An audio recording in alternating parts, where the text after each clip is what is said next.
جس گھر میں کتا، تصویر اور جنبی یہ تین ہوں وہاں رحمت کا فرشتہ نہیں آتا۔ کتا ہو، کسی کو غسل کی حاجت ہو اور اس کے باوجود وہ غسل نہ کرے، جنبی، اور تیسرا جو ہے وہ تصویر، جہاں یہ ہوں میرے حضور نے فرمایا وہاں رحمت کا فرشتہ نہیں آتا۔ تو بعض گھروں کے اندر قد آدم کے برابر تصویریں لگی ہوئی ہوتی ہیں تو ظاہر رحمت کا فرشتہ تو وہاں نہیں آئے گا۔ اور پھر یہ تصویر کسی تقدس مآب ہستی کی ہی کیوں نہ ہو تو پھر بھی اس سے گریز کرنے کا کہا گیا ہے۔ اور آج ہمارے گھروں کے اندر سکرین کے اوپر جو تصویریں چل رہی ہوتی ہیں اور جو مختلف چینلز کے اوپر چل رہا ہوتا ہے تو پھر ہم کہتے ہیں کہ پتہ نہیں برکت کہاں اڑ گئی، میاں رحمت کے فرشتے تمہارے گھر میں کبھی آئے ہی نہیں تو پھر برکت کہاں سے آئے؟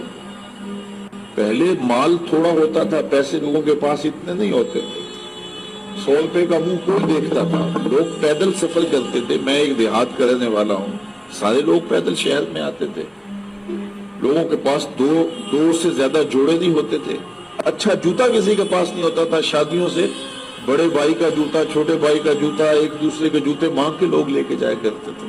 سکول کے بچوں کے پاس بہت ساری مائیں تو کچھ کھانے کے لیے دے دیتی تھی کہ یہ دوپہر کو کھا لینا، اور خرچی بھی بڑی معمولی سے ملتی تھی۔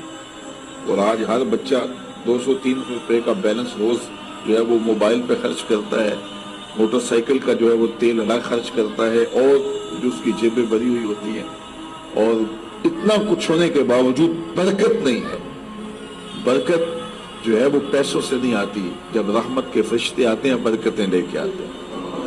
تو ہمارے گھروں کے اندر جو دعوت سکرینیں لگی ہوئی ہیں اس سے برکت اڑ گئی ہوئی ہے، اور اس پہ پھر کیا کیا دیکھا جا رہا ہے اور کیا کیا دکھایا جا رہا ہے، تو پورے ملک سے برکت اڑ گئی ہوئی ہے۔ پیسے کی فراوانی کے باوجود برکت باقی نہیں، کثرت کچھ چیز نہیں ہے، برکت کچھ چیز ہے۔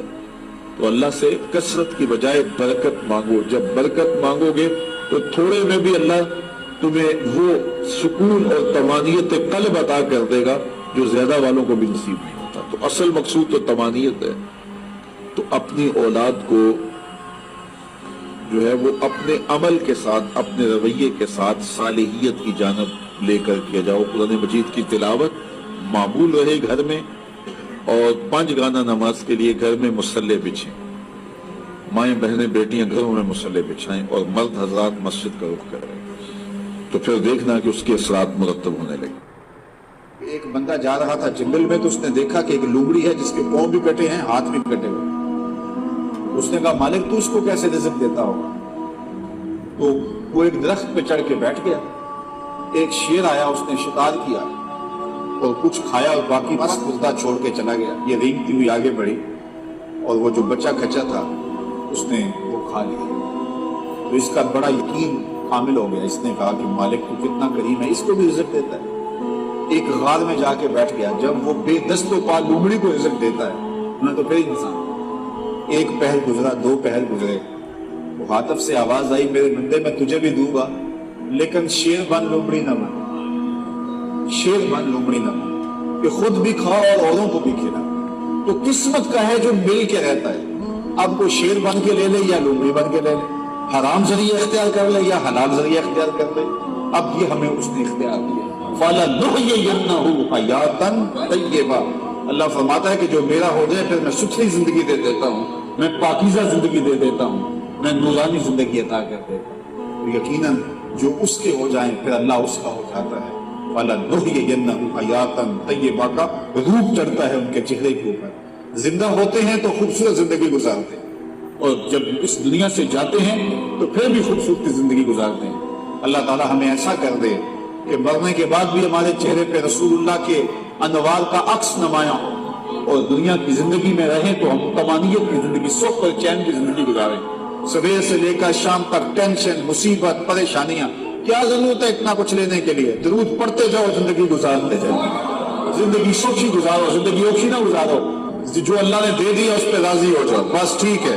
اگر کوئی لوگ تمہیں گالیاں دیتے ہیں، برا کہتے ہیں، کوئی بات نہیں، بھولیا لوکی تینوں کافر کافر آکڑ تو آہو آہو آہو۔ کوئی تکلیفیں دیتا ہے پھر بھی پریشان نہ ہو، رزق تھوڑا ہے تب بھی پریشان نہ ہو، زیادہ ہے پھر بھی ٹینشن نہ لو، اللہ کا شکر ہے اللہ نے جس حال میں رکھا ہے۔ اور سنو، میں کہتا ہوں کہ یہ ٹینشن فری حدیث ہے. حضرت علی المرتضیٰ فرماتے ہیں جو اللہ کے دیے گئے تھوڑے رزق پہ راضی ہو گیا اللہ قیامت کے دن اس کے تھوڑے عملوں پہ راضی ہو جائے. جو اللہ کے دیے تھوڑے رزق پہ راضی ہو گیا اللہ قیامت کے دن اس کے تھوڑے عملوں پہ راضی ہو گیا.